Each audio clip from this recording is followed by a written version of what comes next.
السلام عليكم ورحمة الله وبركاته. إن الحمد لله نحمده ونستعينه ونستغفره ونعوذ بالله من شرور أنفسنا ومن سيئات أعمالنا. من يهده الله فلا مضل له ومن يضلله فلا هادي له، وأشهد أن لا إله إلا الله وحده لا شريك له، وأشهد أن محمدا صلى الله عليه وسلم عبده ورسوله. يا أيها الذين آمنوا اتقوا الله حق تقاته ولا تموتن إلا وأنتم مسلمون. يا أيها الناس اتقوا ربكم الذي خلقكم من نفس واحدة وخلق منها زوجها وبث منهما رجالا كثيرا ونساء، واتقوا الله الذي تساءلون به والأرحام إن الله كان عليكم رقيبا. يا أيها الذين آمنوا اتقوا الله وقولوا قولا سديدا يصلح لكم أعمالكم ويغفر لكم ذنوبكم، ومن يطع الله ورسوله فقد فاز فوزا عظيما. ألا إن أصدق الكلام كلام الله، وخير الهدي هدي محمد صلى الله عليه وسلم، وشر الأمور محدثاتها، وكل محدثة بدعة، وكل بدعة ضلالة، وكل ضلالة في النار. أما بعد، حياكم الله عز وجل en cette soirée du mercredi 25 Jumad al-Awwal 1430 de l'Hégire, ce qui correspond, Inch'Allah Ta'ala, avec le 20 mai. Avec le 20 mai 2009. Nous sommes toujours avec Riyad Salihin, toujours avec le premier tome, et nous sommes, Inch'Allah Ta'ala, au 13e cours. Au 13e cours. Avant de commencer, Inch'Allah Ta'ala, car ce cours, on l'a déjà commencé, mais on va, Inch'Allah Ta'ala, le terminer. Avant cela, Inch'Allah Ta'ala, je vous demande si le son est bien, il est bon dans les deux programmes, Inch'Allah Ta'ala. J'attends votre réponse. Il est bien dans le pastor, alhamdoulilah, et dans l'inspire, Inch'Allah Ta'ala aussi. Je voudrais ouvrir une parenthèse avant de commencer. Il arrive que des fois, par exemple, je perde le micro sans que je le sache. C'est-à-dire que des fois, le micro tombe, c'est-à-dire qu'il ne tombe pas de mon cou. Il tombe, c'est-à-dire qu'il se décroche du micro, bien sûr, et alors je ne sais pas que vous n'êtes pas en train de m'entendre. Dans ce cas, je conseille aux admins de corriger ce problème en faisant quoi? C'est pas en m'écrivant, car des fois moi je ne suis pas en train de voir ce que vous écrivez. Je suis peut-être dans l'InSpeak ou bien je suis dans l'autre programme ou je suis avec le livre, je ne sais pas ce qui se passe. Je conseille que vous me donniez le rouge. Vous me donnez un point rouge, ensuite vous parlez. Vous dites, on ne vous entend pas. Comme ça m'éveille, bi'idhnillah azza wa jal. Donc le hadith qu'on a expliqué la fois passée, Inch'Allah Ta'ala, et qu'on voudrait terminer aujourd'hui, c'est le hadith numéro, bi'idhnillah ta'ala, une seconde, numéro 12. 12e hadith. Dans ce hadith, je vais le résumer comme ça très vite. C'est une histoire, ça s'est passé quoi? Ça s'est passé que trois hommes sont allés à la forêt pour amener du bois. Ensuite, il a commencé à pleuvoir et il a commencé à faire nuit. Ils ont dit donc, comment qu'on va faire puisqu'il y a cette pluie? Tiens, il y a là-bas une grotte, on voit une grotte, on va rentrer à l'intérieur et se cacher de la pluie, le temps que la pluie cesse. Quand ils sont rentrés dans la grotte, Allah Azza wa Jalla a voulu qu'un grand rocher se détache de la montagne et vienne boucher le trou de la grotte. Alors, ils ont essayé bien sûr de pousser le rocher, mais le rocher est tellement lourd, tellement grand, qu'il est impossible que 3 personnes puissent le pousser. Ils ont dit alors comment on va faire? Ils ont dit, aujourd'hui, on ne peut sortir de cette grotte que si chacun de nous va faire des doigts. Chacun de nous va faire des doigts à Allah Ta'ala. Avec quoi? Il va faire des doigts avec les bonnes actions qu'il a faites, qu'il faisait. Et, Inch'Allah Ta'ala, Allah Azza wa Jal va nous faire une issue. Le premier a commencé à faire la doua, il a dit, Ya Allah, j'avais des parents c'est-à-dire auxquels j'obéissais beaucoup, et je ne donnais jamais à boire le lait à mes enfants, ou bien à mes esclaves, ou bien à ma femme, avant que je ne commence par mes parents. Mais un jour, je suis allé ramener du bois, je me suis retardé. Quand je suis revenu, je suis arrivé à la maison avec mon lait, j'ai trouvé déjà mes parents en train de dormir. Alors, ya Allah, je suis resté avec le bol de lait entre mes mains et mes enfants entre mes pieds en train de pleurer sans que je leur donne à boire le lait. Je suis resté comme ça en attendant que mes parents se réveillent et je suis resté ainsi debout jusqu'au lever du soleil, ou bien jusqu'à, disons, c'est pas le lever du soleil, disons jusqu'à la rentrée de l'aube, salat al-fajr. Ensuite il a dit, ya Allah, si j'ai fait cette chose pour ton visage, pour ton obéissance, alors ya Allah, faites-nous une issue. Et Allah Azza wa Jal a ordonné au rocher de se déplacer un peu. Donc, alhamdoulilah, il pouvait au moins voir ce qui se passe à l'intérieur. Et alhamdoulilah. Ensuite, la deuxième personne a fait sa doua. Elle a dit, ya Allah, vous savez que j'avais une cousine que j'aimais beaucoup. Ensuite, j'ai demandé à cette cousine de faire le haram avec moi, la fornication, mais elle n'a pas accepté. Elle était chaste. Alors, j'ai attendu une fois, lorsqu'elle est tombée en panne, il y a eu une disette, vraiment c'était la faim, et elle n'avait plus d'argent ni de quoi manger. Alors j'ai profité pour l'occasion, quand elle est venue me demander de lui prêter de l'argent, de lui, d'essayer de l'inciter à ce qu'elle fasse le haram. Alors je lui ai dit, voilà, je te donne 1000 dinars en or, si tu as accepté de faire le haram. Et elle, se trouvant dans le grand besoin, car elle risquait de mourir si elle ne mangeait pas, qu'est-ce qu'elle a fait? Elle a accepté, bien sûr à contre-cœur. Et lorsque cet homme s'approcha d'elle et s'asseya entre ses jambes et se prépara à faire le haram, elle qui était vraiment pieuse et qui ne voulait pas faire cette chose, quelle est la preuve? Quand il s'assied entre ses jambes, elle lui dit, crains Allah. Elle lui a dit, crains Allah Azza wa Jal, et ne fais cette chose que dans la légalité. Si tu l'as fait, fais-la par le zawaj, par le mariage. Ne la fais pas dans le haram. C'est là la grande preuve que elle était sincère. Sinon, elle aurait dû, qu'est-ce que je peux faire? Je suis dans le besoin, la ghalab, je peux pas, etc. Et c'est une, entre parenthèses, c'est une occasion de profiter. Mais non, elle lui a dit, crains Allah dans le moment le plus difficile. Elle lui a dit, crains Allah dans le moment où il y a le plus de tentation. Elle lui a dit, crains Allah Azza wa Jal et ne fais pas cette chose. Et bien sûr, quand une parole sort du cœur, sort d'un cœur qui est sincère, elle rentre dans le cœur de celui qui l'entend. Alors, cette parole est sortie de son cœur comme une flèche, masha'Allah, et comme une lance, et elle est rentrée dans le cœur de cet homme. Il s'est vite relevé, il a eu peur, et son cœur a commencé à battre fort, et il a laissé même son argent. Il a laissé 1000 dinars en or, il les a laissés, il est parti. Il a dit, maintenant on est dans le trou, on est dans la grotte, il a dit à Allah, si ce que j'ai fait, j'ai délaissé la femme, j'ai pas fait la chose, le haram, et j'ai délaissé 1000 dinars, si je les ai faits pour ton visage, ya Allah Azza wa Jal, alors faites-nous une issue aujourd'hui. Allah Ta'ala a ordonné à qui? A ordonné au rocher de se déplacer encore. Et là, alhamdoulilah, ils pouvaient même sortir leur tête du trou, voir ce qui se passe à l'intérieur, respirer, etc. Mais il manquait quelque chose pour qu'ils sortent. Alors la troisième personne a fait une autre doua. Elle a dit à Allah, vous savez que j'avais des gens, j'employais des gens qui travaillaient chez moi. Et quand ils ont fini le travail, j'ai donné à chaque personne ça, ce qu'il fallait lui donner. Il a dit, sauf une personne.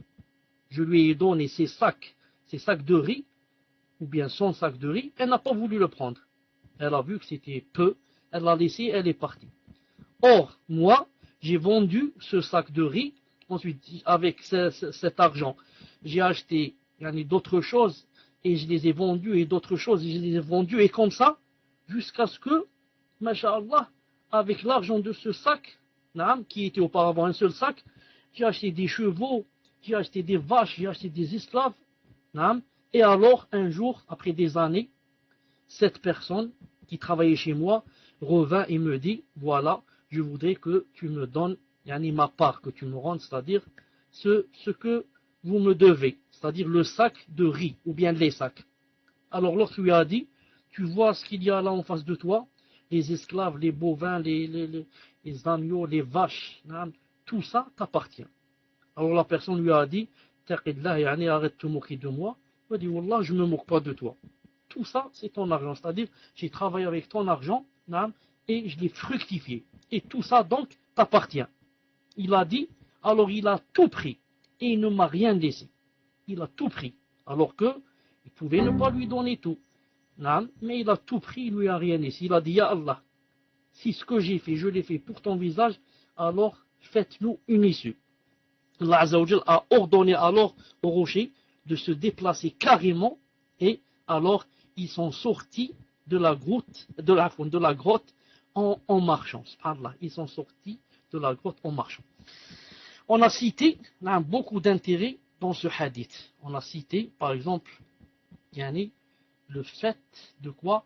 Le fait lorsque la première personne a dit que j'avais des parents auxquels j'obéissais, etc.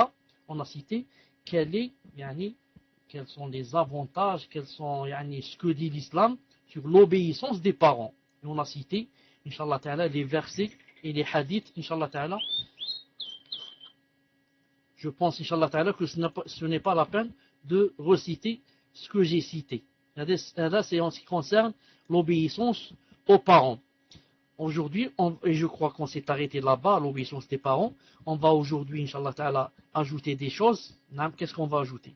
On va ajouter, ce hadith comprend quoi? On a ajouté encore une chose, j'ai oublié. On a aussi parlé de la sunna de quoi? Alhamdulillah, de faire les douas quand on est dans des problèmes et quand on est dans des malheurs. Regardez ces trois personnes. Quand elles étaient dans la grotte, qu'est-ce qu'elles ont fait? Elles ont fait des douas. Et grâce à ces douas, elles sont sorties de la grotte. Elles sont sorties d'un grand malheur et elles sont sorties d'un grand problème et elles auraient pu mourir si elles n'ont pas fait ces douas. Subhanallah al-azim. Donc, regardez que la personne qui, lorsqu'elle est dans l'aisance et dans l'aise, elle fait des bonnes actions. Ensuite, si jamais elle tombe dans des problèmes, alors qu'elle profite et lève ses mains vers Allah Azza wa Jal, vers le ciel, et fasse des doigts et dise, Ya Allah, tel et tel jour, ou tel et tel mois, par exemple, j'ai donné à mon voisin telle chose, ou j'ai donné à un nécessiteux telle chose, ou là j'ai donné telle et telle chose, Ya Allah, si vraiment j'ai donné cette chose pour ton visage, Ya Allah Azza wa Jal, fais-moi alors une solution du problème où je suis. Et j'ai dit que, si la personne a ce qu'elle a fait, elle l'a fait sincèrement, elle l'a fait pour le visage d'Allah, Allah Azza wa Jal, ce jour-là, ne va pas la laisser. Il va lui faire une solution, comme il a fait une solution à ces trois personnes qui étaient dans la grotte, bi'idhna Azza wa Jal. Maintenant, le nouveau, ce qu'on va ajouter aujourd'hui, c'est de dire, on prend aussi de ce hadith quoi? On prend, la puissance d'Allah Azza wa Jal. Où se manifeste la puissance d'Allah Azza wa Jal dans ce hadith? Elle se manifeste dans la partie où il est dit que à chaque fois que la personne faisait une dua, Allah Azza wa Jal ordonnait à qui? Ordonnait au rocher de se déplacer un peu. Ensuite, quand la troisième personne a fini son dua, Allah Ta'ala a ordonné au rocher de se déplacer totalement et carrément. Subhanallah al-Azim. Vous savez, un rocher pareil qui va boucher une grotte, il faudrait la grue. Et la grue, je ne sais pas si elle peut faire quelque chose. Si le rocher pèse des tonnes et des tonnes. Il faudrait vraiment une grue qui soit vraiment forte. Mais là, ils n'ont pas eu besoin de grue. C'est seulement quelques phrases. Ils ont dit seulement quelques phrases. Ya Allah, ceci, cela, Ya Allah, ceci, cela, Ya Allah, faites-nous une issue. Allah Azza wa Jal, regardez sa puissance, il ordonne au rocher de se déplacer. Pour dire que tout ce qu'il y a dans ce monde, tout ce qui a été créé est soumis à Allah Azza wa Jal. Il suffit que Allah Azza wa Jal lui donne un ordre pour qu'il se déplace, pour qu'il marche, et pour que il fonde, et pour qu'il roule, et pour ceci et cela. Subhanallah. Donc, c'est Allah Ta'ala qui commande l'univers. C'est Allah Ta'ala qui commande l'univers. C'est un peu, pour rapprocher un peu cette idée de la tête. Une fois, il y a une personne qui passait devant un berger qui avait un chien. Alors, quand il s'est approché un peu du berger, le chien a voulu mordre cet homme. Et il a commencé à aboyer comme ça vers lui, en s'approchant vers lui pour le mordre. Qu'a fait cette personne? Elle a commencé à prendre des cailloux et à frapper le chien. Quand elle prend les cailloux, elle prend le chien en essayant de l'arrêter. Naam. Mais quelqu'un lui a dit, qu'est-ce que tu fais là? Tu es en train de jouer. Il lui a dit, si tu veux arrêter le chien, qu'est-ce que tu veux faire? Qu'est-ce que tu dois faire? Il a dit, demande au berger de l'arrêter.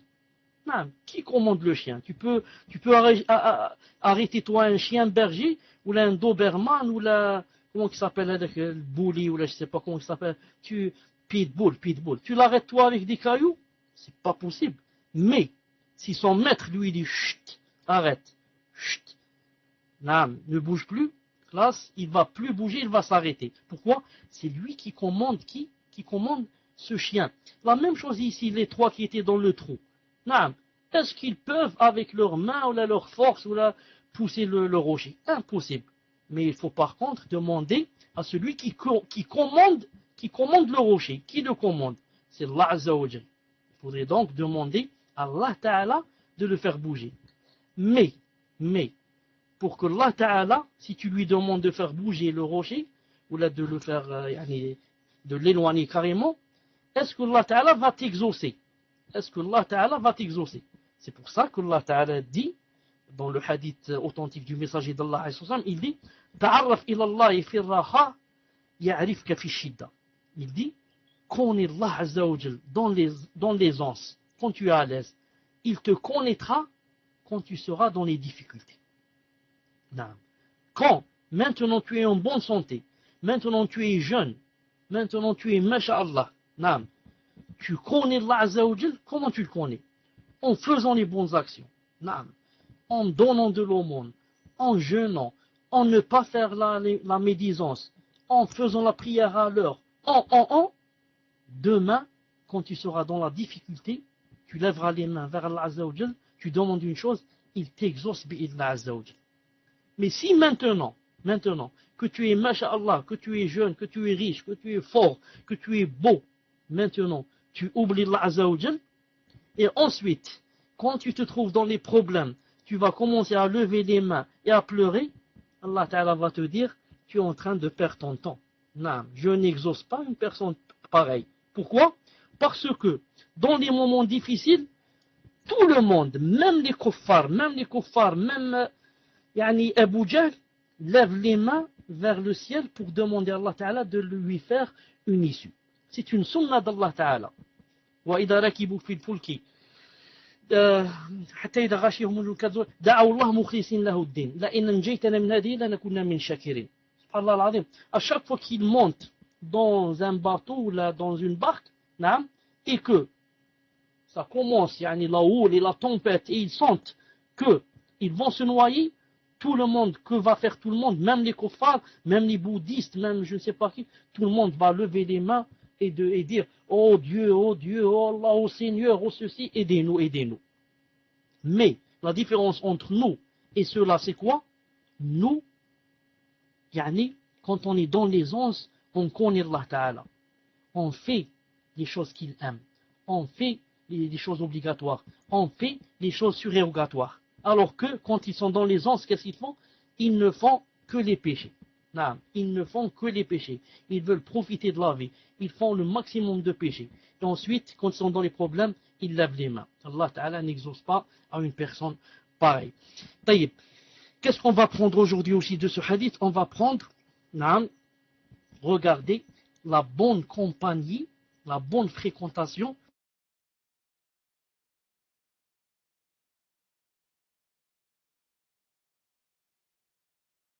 et la mauvaise fréquentation. Avait une bonne compagnie. La preuve, toutes les trois personnes ont fait des douas avec des bonnes actions. Donc, c'est une preuve que ces personnes faisaient les bonnes actions. Naam. Donc regardez l'avantage quand on fréquente de bons gens. Regardez l'avantage quand on fréquente de bonnes personnes. Même si on a des problèmes, elles peuvent être la cause, naam, pour, incha'Allah ta'ala, éloigner ces problèmes et trouver une solution. Regardez ces trois personnes, quand les trois faisaient des bonnes actions, comme Allah ta'ala leur a fait une solution. Et imaginez que les trois personnes étaient des clochards, des soulards, des fornicateurs, des voleurs. Ce jour-là, elles seraient restées coincées. Pourquoi? Parce que même si elles vont faire des doigts, Allah ta'ala ne va pas accepter d'eux. Regardez donc l'avantage de la personne qui fréquente les bons gens.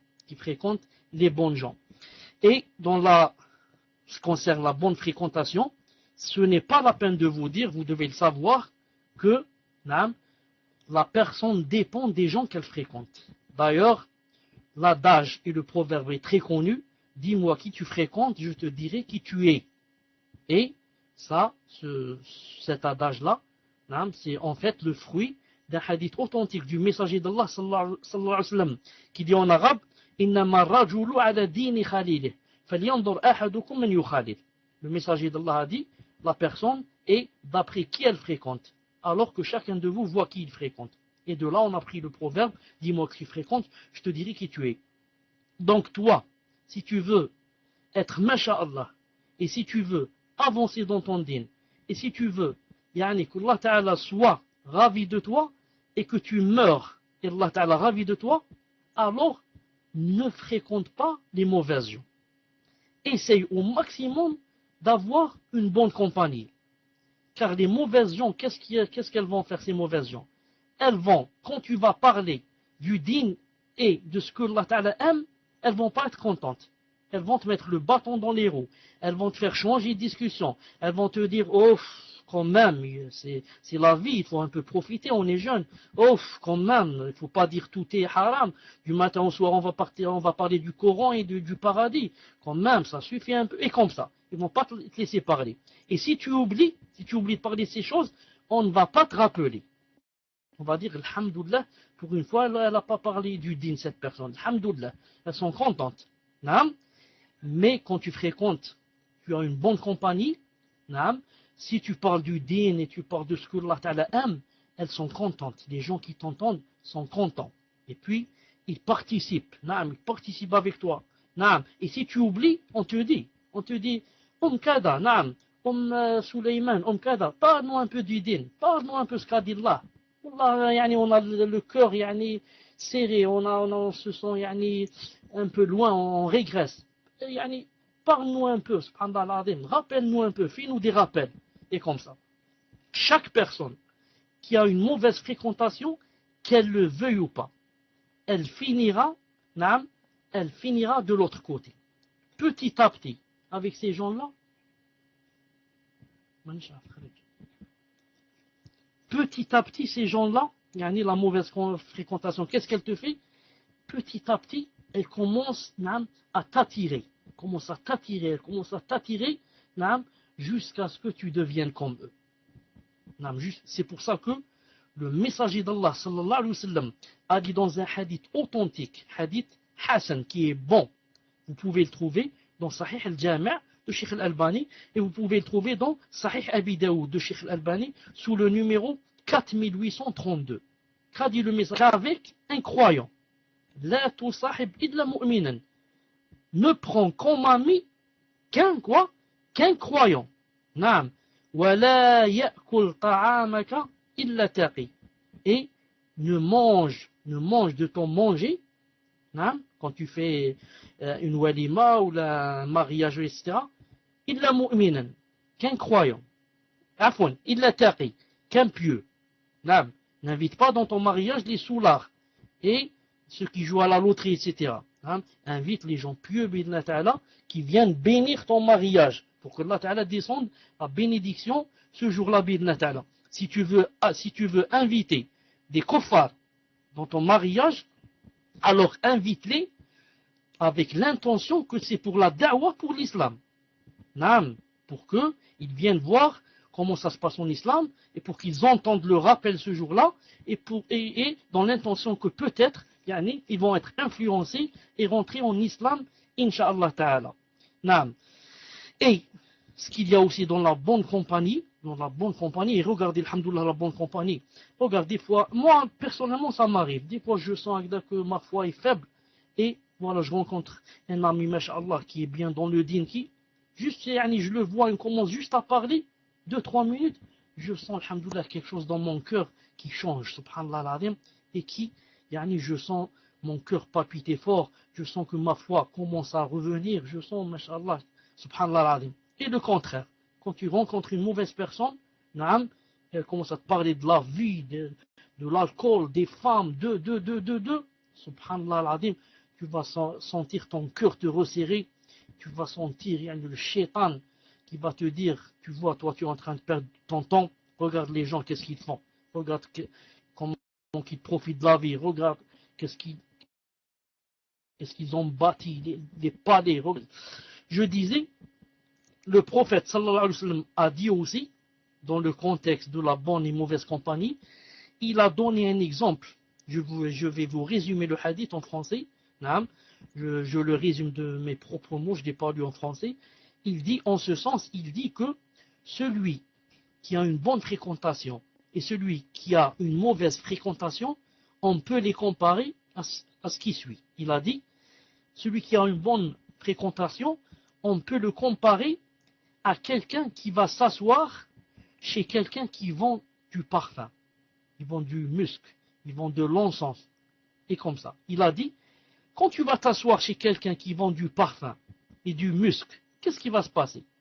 Ou bien, tu vas acheter de lui, tu vas sentir le parfum, ensuite tu vas dire, tiens, c'est dans Jahannam, dans l'enfer. Donc si on vous pose la question, quelle est la personne qui va être la moins châtiée des kuffars quand elle sera en enfer, vous direz, c'est l'oncle du messager d'Allah, sallallahu alayhi wa sallam. On le mettra dans des souliers de Jahannam, des souliers qui disent Ashhadu an la ilaha illallah. Alayhi sallam a profité de cette occasion.